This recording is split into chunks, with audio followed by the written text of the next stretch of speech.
This is the House of Hockey podcast, where we talk about the game and the lifestyle. We've got opinions as hockey fans, friends, and from the female perspective. Welcome to our house.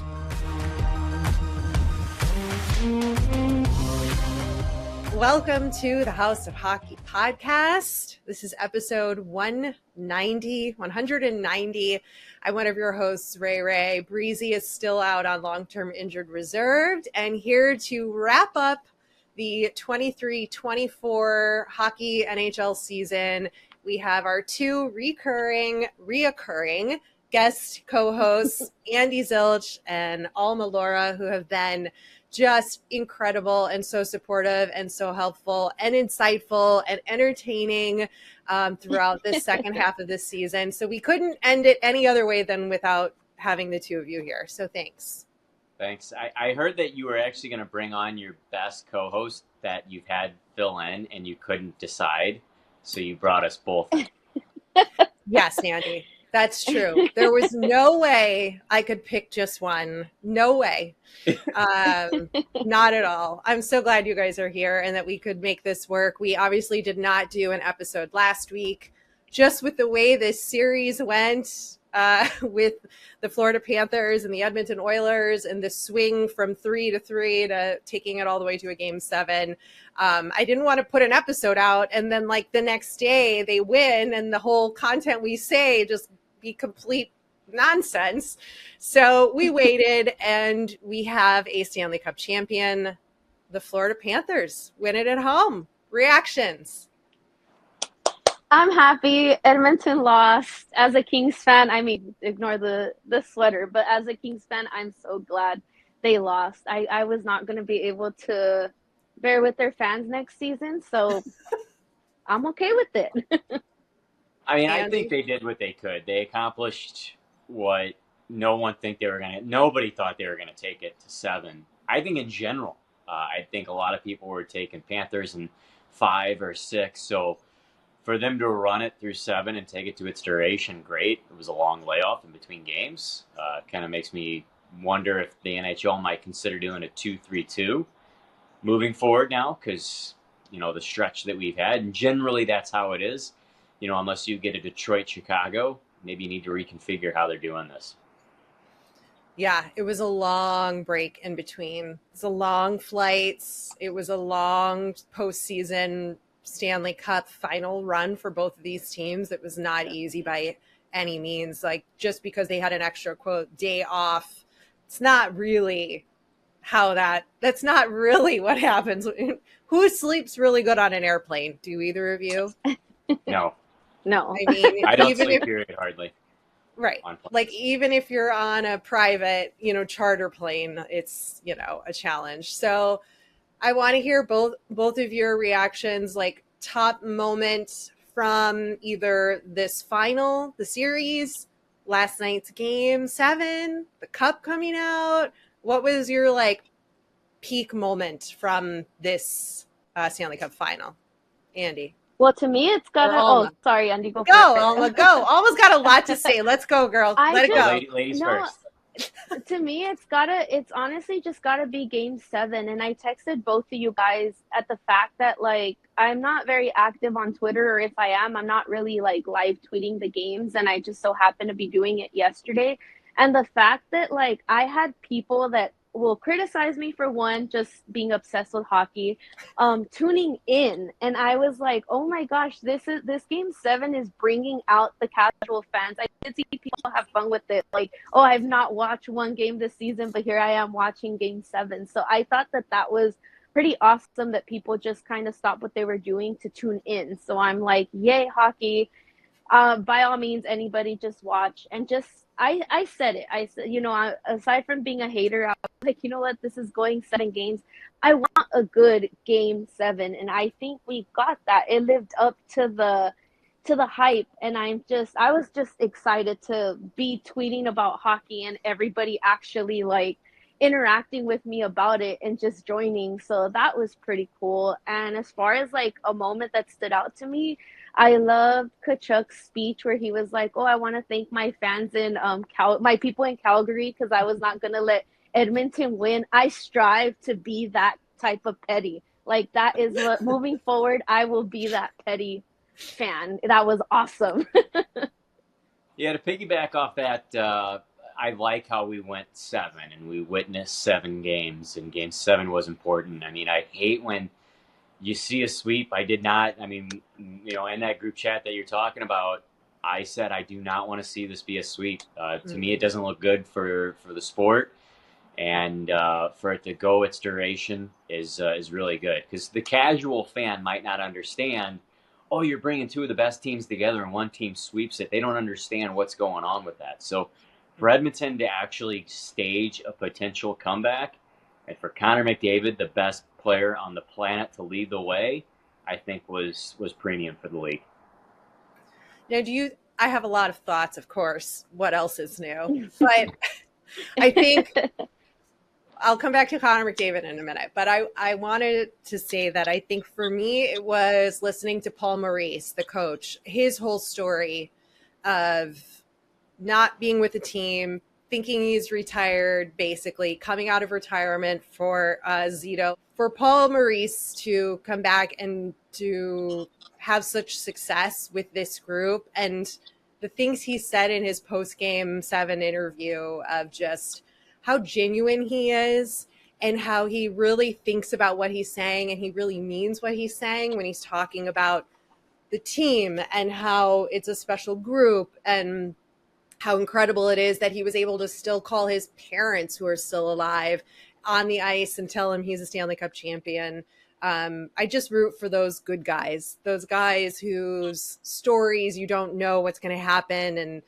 And you could say the broadcasters, they were like, he's lost 1 million games and has never won anything, and today he wins. Like, okay, that's not how this works, right? A lot of people lose a lot of games in order to win some in this league as a coach. So I just think it's really incredible what he was able to accomplish. So that was my top storyline. And plus his post-game press conferences all season long were just the best. Did you see any of those? I did, yeah. And if you think about it too, with his situation, when he left Winnipeg, right? I don't remember. I think that was the last team that he was with. Yeah, he said he wants them to win. Yeah, and they were on the fence of who they were going to hire, because Andrew Burnett was there, who was also really entangled with that group really well understood, really well respected too. So they went right now with a really good pick with Paul Maurice, and I'm sure they didn't want to let go of Andrew Burnett, but they had to pick one or the other.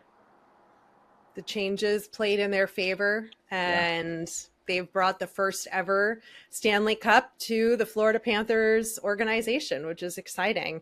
And the trade too, the Tkachuk trade.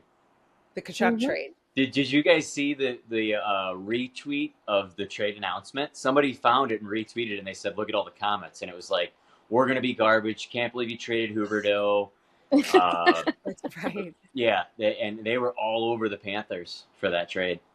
Speaking of eating words and digging up old tweets, the Connor McDavid tweet when he was a kid, he tweeted on the same date as Game 7 was played, saying that, like, I'm so jealous.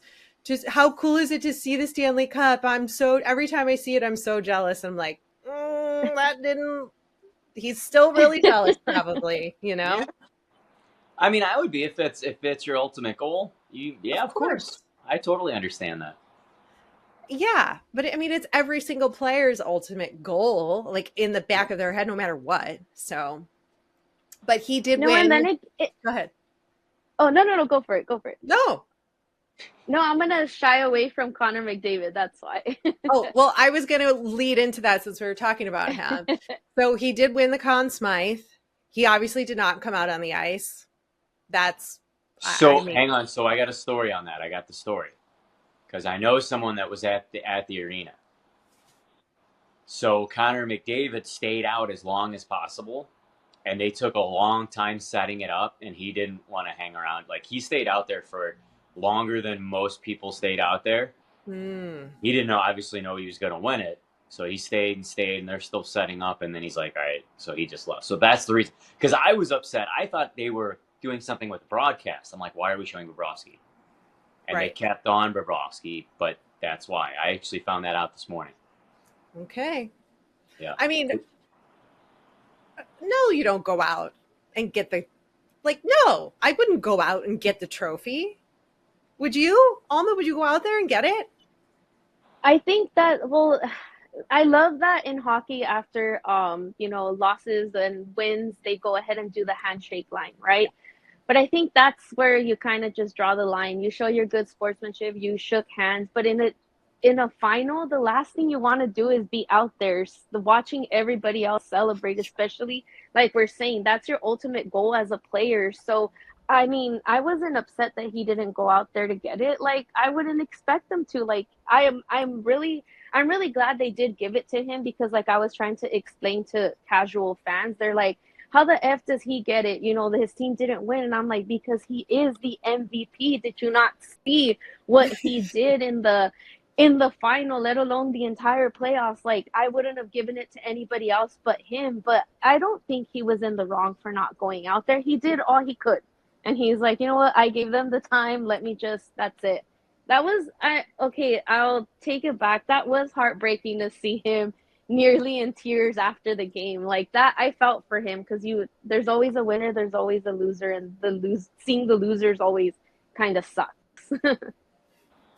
It does. It's it's not easy. It's one of the most emotionally heartbreaking, fulfilling, just range of emotional spectrum that happens when a national championship trophy is awarded. And to have it be a game 7, like you all said, is really even more pressure and more excitement, and brings that casual fan in to watch, which I'm here for. Well, the last person who won the Conn Smythe on a losing team, I tried to look up the guy's pronunciation, so here we go. I'm going to give it a Giguere.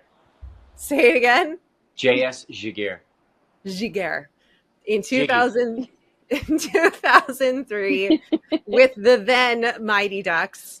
So that was a long time ago. So it's been a long time. There's only been, I think, 5 or 6 players when I looked it up who have won the Conn Smythe on a losing team. But it's really about the Stanley Cup anyway. It's not about anything more than that. Andy, let's talk about your St. Louis roots. Tell us what's happening with St. Louis right now.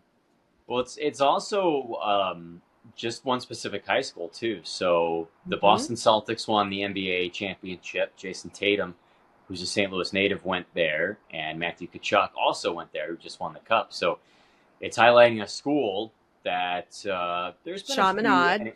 Sorry? Chaminade. Yep, Chaminade. I'm a CBC cadet, for those of you listening in from St. Louis. So it's a big deal, by the way. In St. Louis, what high school you go to, it's like if you don't know anything about people from St. Louis, if you meet somebody from also St. Louis, the first question is, what high school did you go to? Right. So yeah.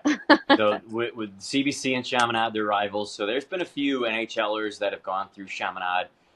One specifically, Ben Bishop, has been through there. We all know Pat Maroon went to high school in St. Louis too. So that's the cool thing that they got right now. And I was texting my friend whose sons both go to Chaminade, and he's like, boy, that'd be cool if they can get both the trophies there for all the boys to see. And I was like, yeah, that would be. Oh, they got to make that happen. Somebody has got to be on the phone right now from Chaminade trying to figure that out. Oh, yeah. That could totally happen. We've got to see Tkachuk and Jayson there at the same time, Yep, and there's photos of those two in high school. They were on some bus or something together. I guess maybe it was a field trip or something, because I highly doubt that each of those two children took a bus to school. Yeah. I mean, it's not a public school, so... Yeah. And actually, a fun tidbit, in St. Louis, more of the prestigious high schools are single sex. Yes. So Chaminade's an all-boys school. CBC, like I went to, is an all-boys school. And then there's a lot of all-girls school that are more prestigious than the co-ed schools. Oh, yeah. It's a big deal. But I thought that was a pretty fun storyline, and how the odds of that happening. Yeah. Like 2 classmates winning. And they were buddies, too. Yeah. And I don't know. I don't know how that could possibly happen. Any other thoughts about Game 7, the final? Alma, any other comments, concerns?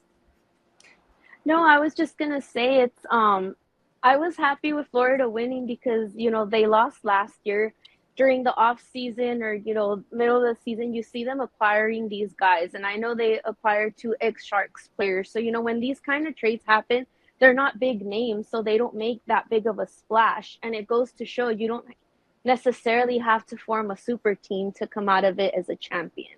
Yeah, Vegas did, but I'm glad they didn't get it this year. But it just goes to show, and you don't need those big names to make it. Yeah, I would say, even to your point, I mean, did St. Louis have big names when they won, Andy? I mean, they're big names locally or like to the team, but they didn't have big names. I mean, I guess Pietrangelo, Tarasenko, like, I don't know if he'd be a national name, though. He just won a second cup. But, yeah, I mean, and that's why Florida won, I think, last night, is because it was the team versus McDavid and Draisaitl, to me. And Bouchard, you could throw him in there. So I think the full team, and I thought of that going in. Like I told you guys, it'd take a lucky bounce for Florida to take that momentum away. But as we moved on, you could see the gas was out from that top line from Edmonton in the final 2 minutes. Like, they were beat because that's all Edmonton had to bring on the attack. Yep. So, and then to close it up, I will say I'm super happy that Sylvain Lefebvre won another Stanley Cup. He won it as a player with the Colorado Avalanche in '96, and he just won it as an assistant coach with Florida. He did a lot with that defense. There was some guys that he brought in that I'm pretty sure he had a very big hand in bringing in because he knew he could develop them. And you look at some of those guys on the blue line that Florida has that were mediocre in years past and now lights out. I think he had a lot to do with that to bring them to their full capacity. Is that some of the Buffalo Sabres guys? Because there's Florida has 3 former Sabres players, Montour, Reinhart, and Okposo. I mean, to pull 3 guys, and I know one of their coaches, whose name is escaping me at the moment, that just joined the team this year, is from Buffalo as well, like one of their other coaches on the team. That's an interesting element to pull, like a little bit of a group from Buffalo and have this mix here in Florida. I mean, what's the magic happening there that the Sabres organization is missing? Well, and and then, you know, you can look back at last year too with Eichel. Right. It's interesting to see, you know, guys that get plucked from other teams that mesh together. I think sometimes it's just happenstance, but maybe there is something in Buffalo that they need to find clicking. Who knows? Do we care that the first Evans name is on the Stanley Cup? It's awesome, but it's not like, oh my gosh. I saw that and I'm like, really, guys? We're like, just, I don't know. That was my thought too. I'm like, really? This is all we could figure out? Like, this is the only interesting thing about this Florida team that we could talk about? Andy? I kind of have no thought. I'm just kind of like, yeah, whatever, to be honest with you. Exactly. It means nothing to me. Exactly. Like, this is just ridiculous. How do we feel about this other storyline that was mostly Spit and Chicklets related, I feel like? They really took it and ran with it with I don't know her name, but the Edmonton Oilers female fan who flashed her breasts on camera or something. It got tweeted. She tried to delete it. It stayed out there. They interviewed her. They were calling her the good luck charm. She got a photo spread in Playboy Online as it was being called like their lucky charm. I don't know about all this. I don't think it should have made its way to the press that it did. And I mean, obviously I'm talking about it, but I wanted to just see what your thoughts were. Like, is this a good thing for the game? Is this good? Do we want more of this like random fan thing happening? I would be okay without it. Yeah, it's interesting the way she handled it too. Like, first she didn't want anything to do with it, And then she embraced it with open arms all of a sudden, like 5 days later. So who told her what? And then who also gave her the cash to start doing this stuff too? I bet you Spit Chicklets opened their wallet to get her on. And the interview was really weird too because she took it in her car while I think she was driving, right? Yeah, it was bizarre. And I was like, okay, like at least sit down. I don't know. I'm just kind of like, whatever. Like I can do without it. Give me more of the Hawk 2 girl. Yeah.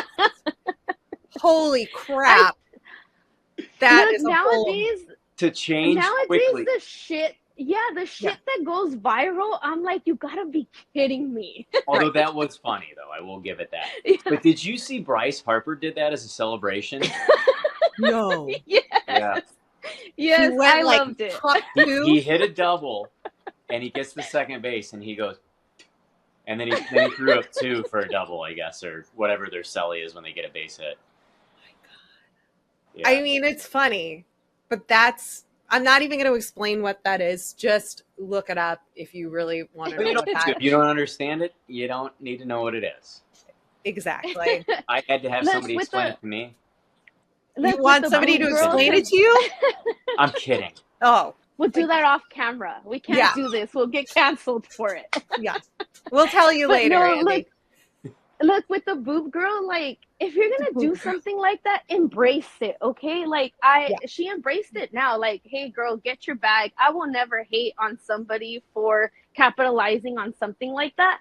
But own it. You did it. You got the exposure. Ride with it. And like you guys said, like, with the Spit Chicklets stuff, they're known to be very perverted sense of humor or whatever, but let's be honest, the interview was a tad cringy. Like, I was like, I get it, but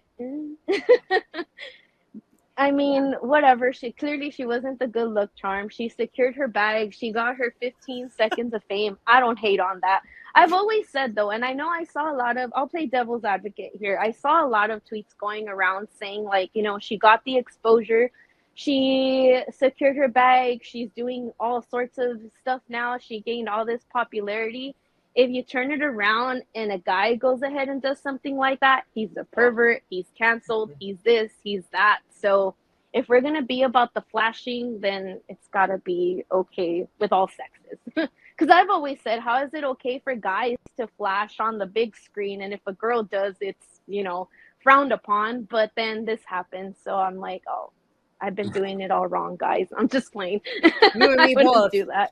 You and me both, Alma. If that's all we have to do to get this going, then shit. What's a little tit out in the world, you know? If that's going to get you going and get you on the radar and get people listening to you, just a body part. Free the boobs. Free the boobs. Andy, do you support this? What is it? TOTFB. TOT, huh? Blank out for the boys. Oh, okay. Got it. I will say, so I'll close the conversation again. This one's gonna bring it down. So, you're gonna have to change gears quickly. Okay. This unfortunately took away from the real Lucky Charms of the Oilers. You remember the kid with cancer that passed away? Like, he was actually, they were playing La Bamba. That kind of like took all the shine off of that. And, you know, so that was something that I felt was a little disheartening because you had something raunchy take over something wholesome. And being from St. Louis in 2018, and the 2018-19 season, the Blues had Layla. If that would have happened in St. Louis and took the shine away from Layla, I would have been very upset as a Blues fan. I'm with you. What's the other interesting... Let me start that sentence over. There's another interesting thing that I saw in that the Canadian fans are like, everyone in Canada is rooting for the Oilers. And I'm like... Shania Twain jumped on that boat. Listen, we know she has no loyalty to any team in the league, and it pisses me off. And if I get to meet her one day, I'm going to be like, listen, lady, I need to know who you support, okay? Did I not call that like 3 episodes ago? Yes. You did. Yes. She's like, what city am I in now? Let me put on that sweater. Mm-hmm. Look, I can't talk shit because look at what I'm wearing, okay? Listen, look, I chose this because I started the season off with a broken toe in Jersey. I said I'm ending it with safe toes and my Jersey. And I'm living in the past of the good old days with my Patrick Kane Adidas jersey, because now we're moving to Fanatics, and we all know what's going to happen there. I won't be buying any jerseys. Rest in peace.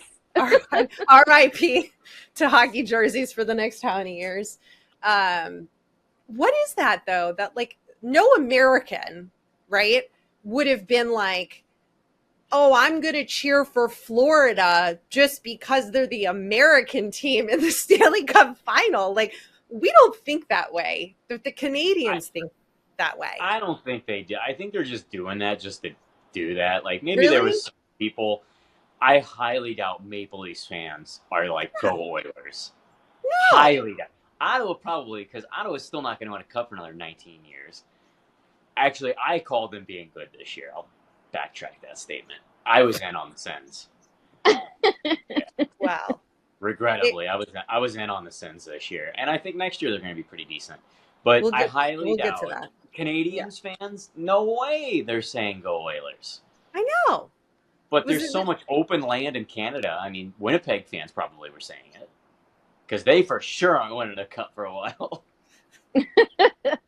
Listen, I don't get that. Alma, do you have any thoughts on that? Like, Canadians just cheer for all of Canada. Like, yeah, we're so nice and kind.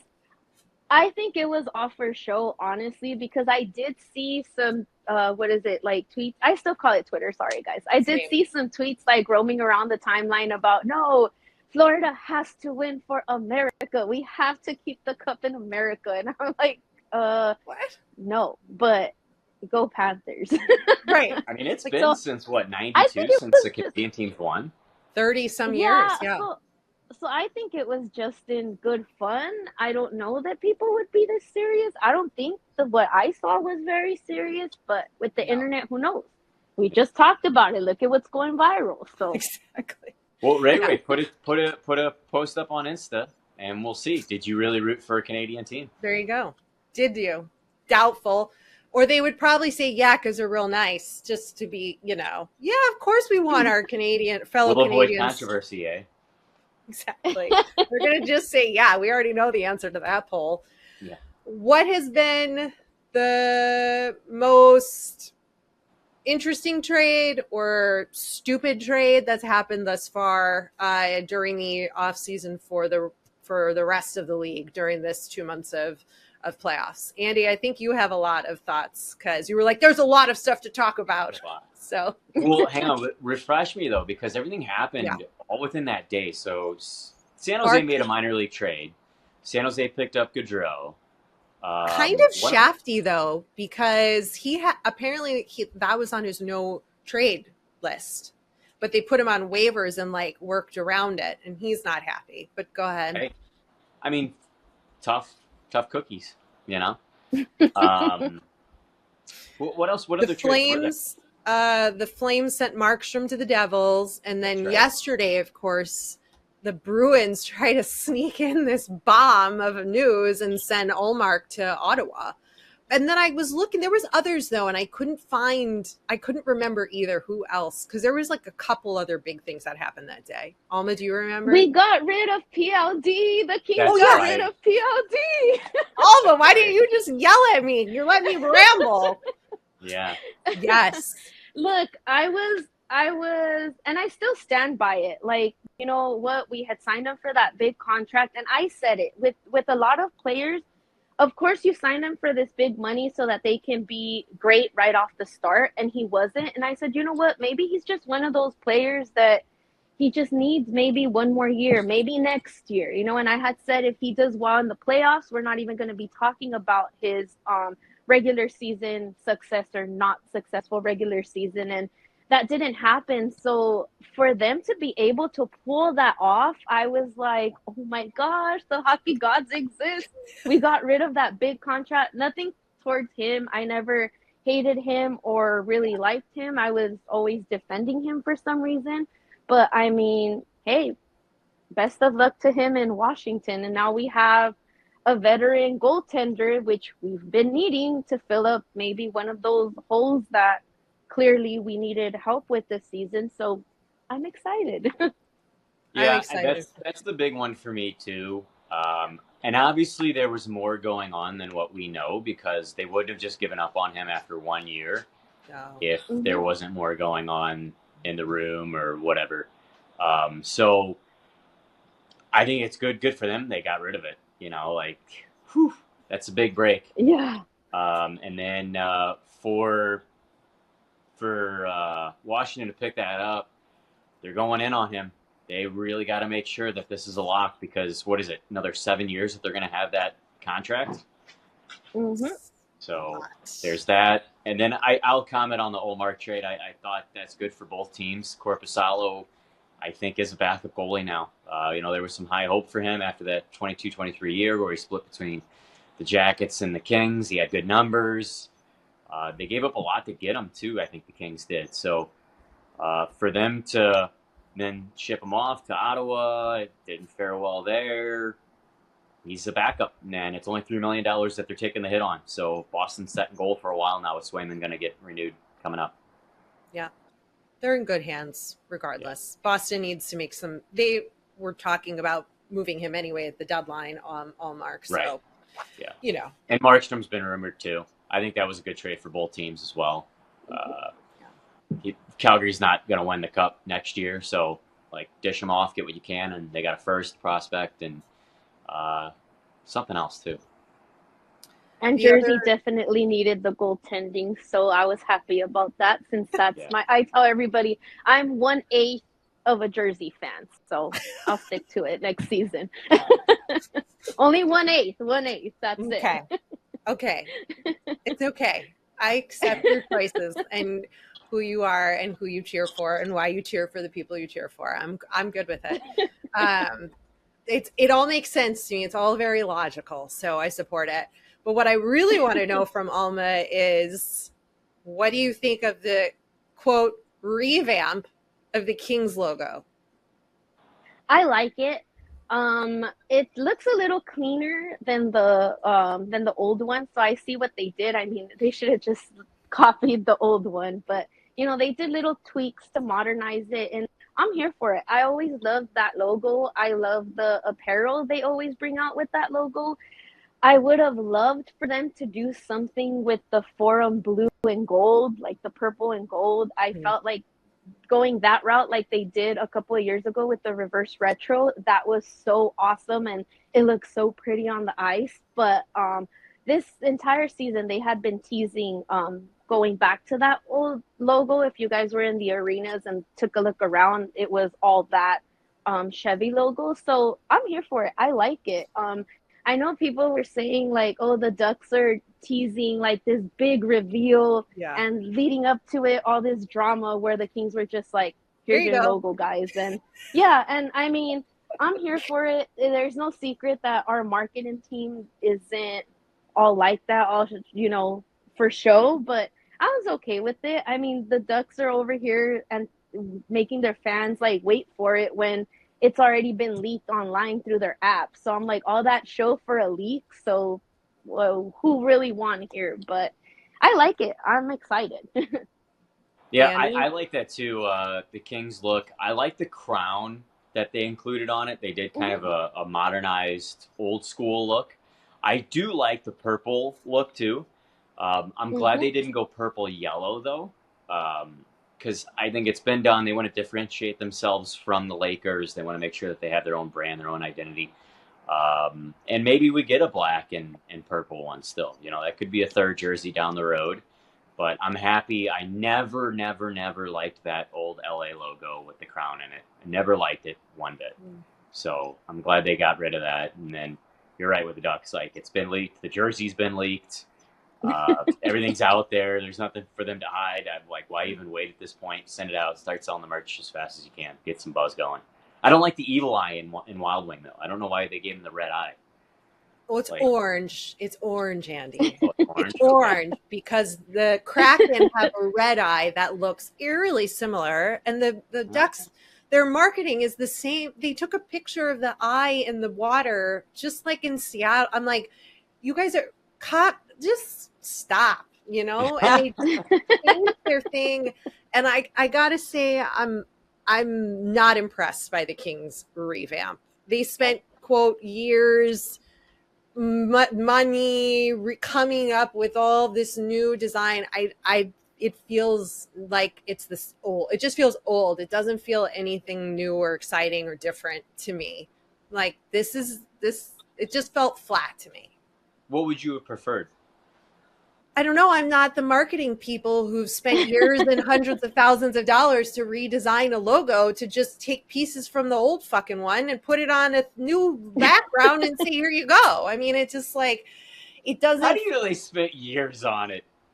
They said they did. The marketing team tweeted something like, we've spent a lot of time and efforts putting this out and researching, and I'm like, what they say and what they do could be two different things, though. All right, let's be honest. It was probably fanatics putting that statement out the way shit's going with them. So it's probably not us. I don't know. Like, if you're gonna revamp it, like blow it up and do something like different, like the Ducks are doing. Whether like, yeah, it looks just like the Kraken, but similar too, though. They're totally changing it. They're making it an angry, ferocious duck. It doesn't look like Disney anymore. It's going to be different. He opened his eyes. That took years. The only difference is the eye. Everything else is the same. Yeah, and the all orange. Yeah, again, everything's the same except for colors. I think it's more of a difference. The Ducks made more of a difference than what we're seeing with the Kings, in my opinion. Well, I mean, to be fair, the Kings brought back the Chevy logo as a third jersey a couple of seasons ago. So it's, I guess I get it, but as a Kings fan, this could have gone south really quick. Sure. Like, I'm glad they didn't bring back those Burger King jerseys. It could have gone that way. So I'm excited. Like Andy was saying, the crown looks beautiful because the crown on this LA one, it wasn't it. What I did love about the LA logo or the old jersey was the LA, like the simplicity of the L and the A, because you take it out of that diamond design and it looks awesome. They should have maybe done something like that, but I'm okay with it. Yeah. But I get it. It just looks cleaner. I do like the fact that Kings are the only team in the National Hockey League to have a black, white, and gray theme. Nobody else has that. It's shocking, actually. I like it. Yeah. But you see, we have one of the best color schemes in the entire league, and our merchandise sucks. So hopefully with this revamp, our merch is awesome, because that's the reason why I don't own a ton of King stuff. It's all crap. And hopefully they hear this so they can be like, well, damn, we got to get Alma and King's gear. Let's make something great. There you go, Ray. Clip that. Peg Kings. And then I'll butt up and we'll also show our boobs on the internet, and then it'll be perfect. When you just raised your hands, I was like, oh my God, what is she doing? No. I know too. I was like, oh no. I was like, oh my God.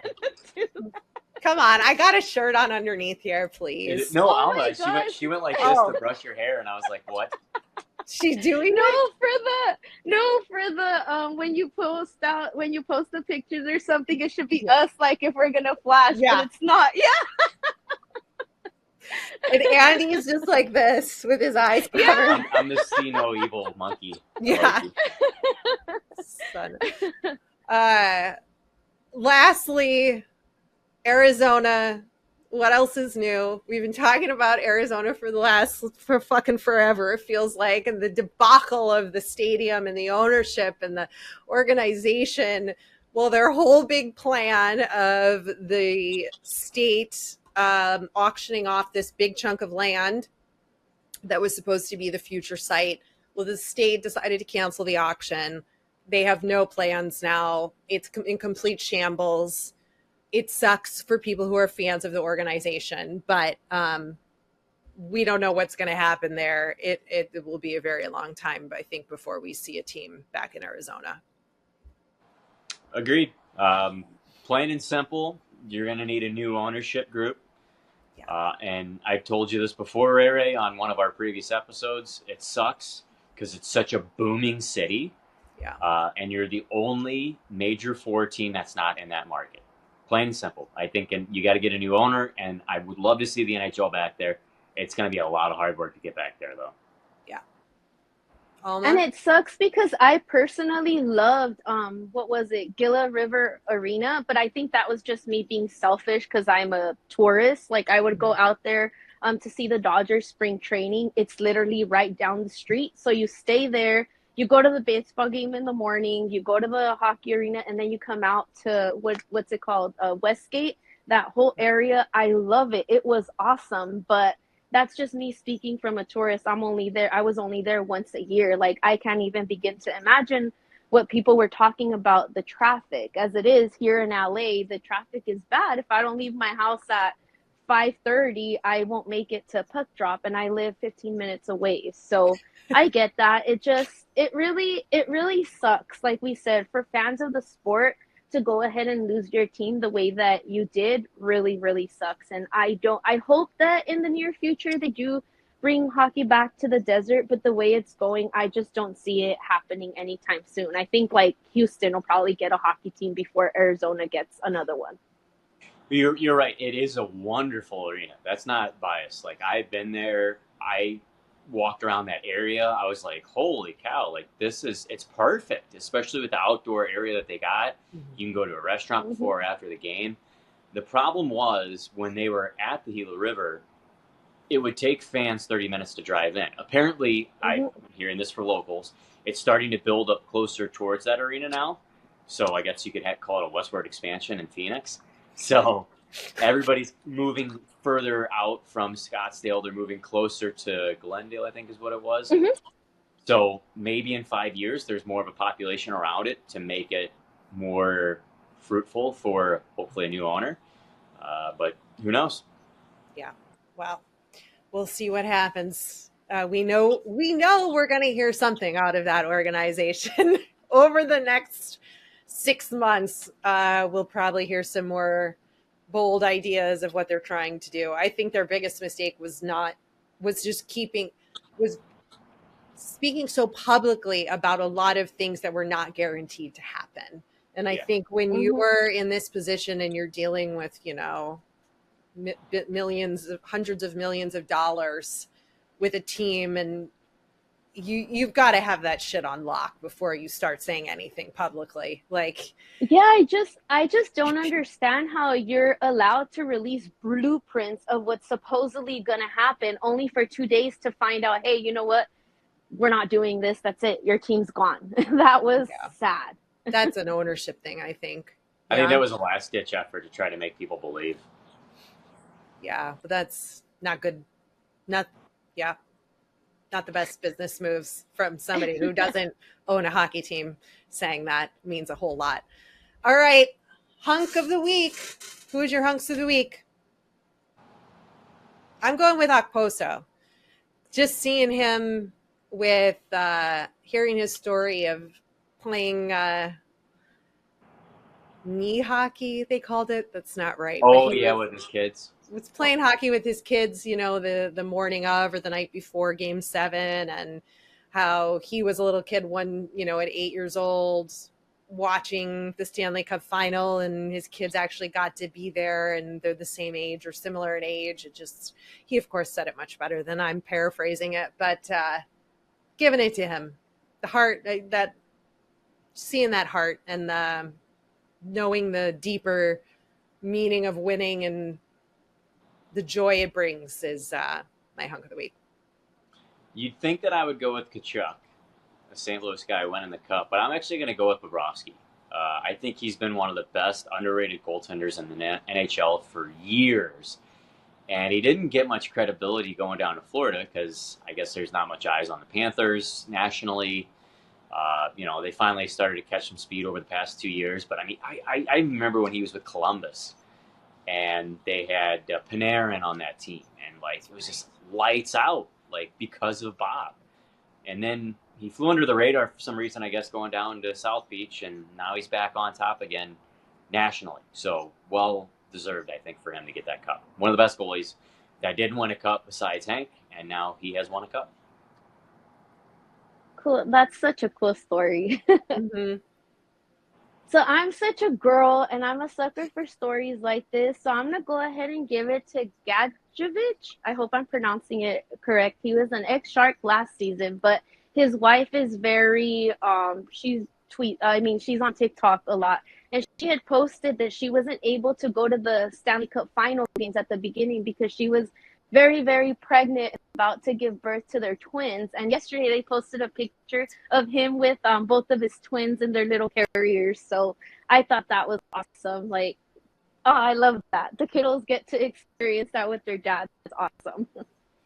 Yeah. It's what I think means the most to so many of these guys is like being able to have this moment with their families, whether it's, Keith Tkachuk and Matthew and Brady and that whole family, or what you just said, Alma, with, all the support that goes into letting these guys become Stanley Cup champions. Doesn't happen without the support systems off the ice as well as, on the ice and in the organization. All right, that's it. End of the season. 107 more days until we have hockey again. Thank you both for everything you did this season. It's been so much fun having you both on, filling in and getting your different opinions and covering this league and covering all the things for the second half of this season. So thank you both very much. You're welcome. Should we part with a off-season prediction or anything like that? Sure. What do you got? I don't have one. I don't wasn't prepared for a follow-up. Alma? That my Kings will finally make it out of the first round of the playoffs and hopefully beat Edmonton if we face them again. Well, here's my wish for the Blackhawks, that we stay healthy enough to have somewhat of a season to see what the fuck our players can actually do if they're healthy playing together. I just want to see what this group is capable of. So that's my hope for next season. I got a good one here, and we'll make it off-season related. So there's a lot of rumors swirling with Kings, with Hawks, with Blues.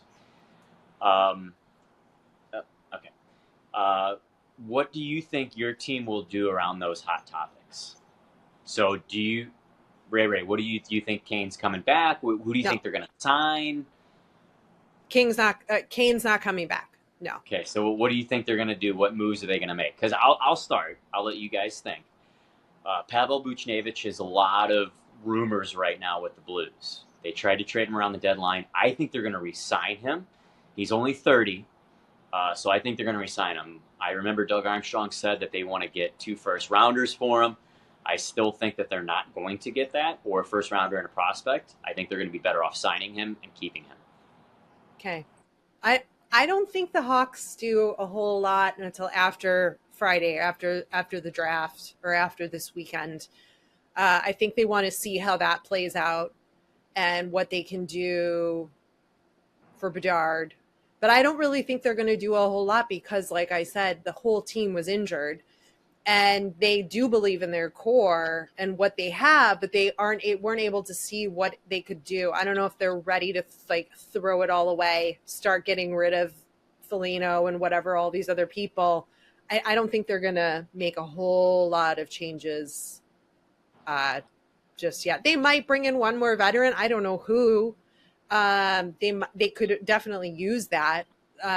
Leadership in the locker room and the experience with a lot of these young guys, but they're trying to develop them. So I don't imagine them making a lot of big changes. They've got to make do you think they go that Demidov for the forward? Do you think they draft him or a defenseman? I think they want forwards. I think they want to find the right match for Bedard and to fill those gaps. And we've got fucking Seth Jones for 100 more years. So we're good on defense if you ask anybody around the league. Alma, what do you think for Kings? Well, you've got a big change already with Pierre-Luc Dubois being gone. Well, I think that clears a lot of cap space, and it just depends what they're going to do with the rest of the cap space. I think our biggest thing going into the season, or at least going into training camp, is who's going to be our 1 and 2, who's going to end up staying with the Ontario Reign. They got 2 really good, really young guys on the Reign, so I don't know if they're going to go with keeping both of the younger guys there doing what they did last year, keeping a young guy and a vet down there. So I think that's what's going to be like our story of going into training camp, and we'll see what we do. Yeah. Oh, yeah. And stay tuned for the series on Amazon, right? The Amazon behind the scenes series with the players. Yeah. We'll see how much we actually get of these guys. Let's see. Let's see what they were able to get out of these brick wall hockey players. Let's see how much personality we get to see. I hope we get some. I hope so. Yeah. All right. That's all we have. Thank you for listening. House of Hockey Podcast. Bye. Thanks for coming over to our House of Hockey podcast and hanging out with us. We'll be back next week with a brand new episode. And in the meantime, you can follow us on social media. Just look for House of Hockey podcast. We'll be back next week.